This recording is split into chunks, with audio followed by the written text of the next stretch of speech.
Those waterways are a source of pride for many of us, but there's a spot in Carlsbad that's providing much more than views. They provide oysters, millions and millions of them. In this Earth 8 report, News 8's Neda Iranpour learns about oysters and why a local oyster farm is such a big deal for business and the environment.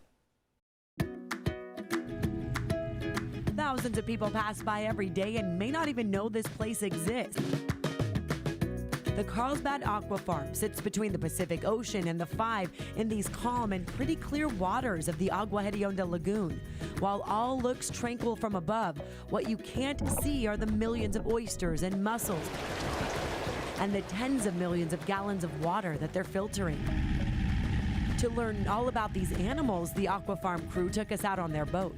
So this is the actual rigging for the oysters, and under each one of these floats there's a stack of trays that we're growing the oysters in. Matthew Steinke shows us how each mooring buoy really has 10 trays stacked underneath, each one holding about 600 oysters. It's kind of like little kids have to share bedrooms. As the oysters get bigger, the trays get emptied to make room for more. And taking a look around, we noticed a fascinating array of life. I love this little blackbird. It's a cormorant.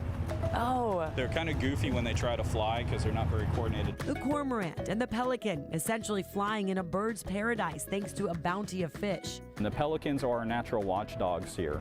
They sit on our floats and they keep an eye out. As the fish come in to go for our mussels and oysters, the pelicans swoop down and grab the fish. The pelicans eat the fish, then out comes their waste, and that's actually part of the fertilizer for the oysters and the mussels. With the pelicans helping out, we can grow from start to finish. We can grow an oyster in about 8 months. What's also happening here, thriving eelgrass, growing 5 to 6 feet long thanks to the oysters clearing the water of its murkiness. If we lost the oysters here, the water would be so cloudy the sunlight wouldn't reach the eelgrass and the eelgrass would die out. But that's not all. The oysters and mussels are filter feeders, with each one filtering about 50 gallons a day. And with 10 to 12 million oysters at this aqua farm, they're pulling as much water as the Carlsbad desalination plant next door. And this pretty large operation all starts with teeny tiny specks. So these are the babies. No shell yet. No, these have shells. Oh, they do? Yeah, these do have shells. Very, very tiny shells. They form shells when they're less than half a millimeter. I would never have known these are oysters. That's amazing. It looks like little tiny pieces of sand. Yeah, so we put algae into the tank and it pumps the algae through. They filter the algae out and they continue to grow. When they're big enough, they're taken out to the lagoon, and then when they're big enough to eat, they're brought into these large water tables, filtering the oysters even more in what can only be described as a giant saltwater cleanse, with the water going right back into the lagoon. So to me, all of this sounds like we need more oysters. We definitely need more oysters.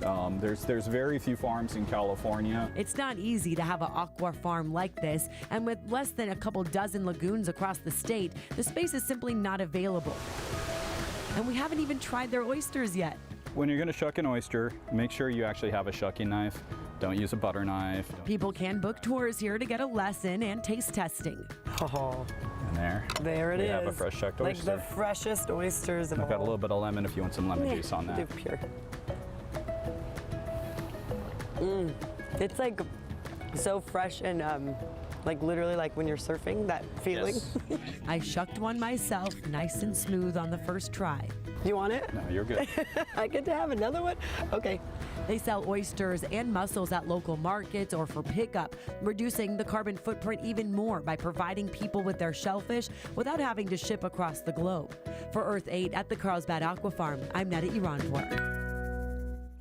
I'm hungry. Neda, that looks so delicious. Right now they are selling a dozen Carlsbad blonde oysters for $20. A dozen for $20. You can't get that at any restaurant. They sell to places like Whole Foods and many other local markets and restaurants.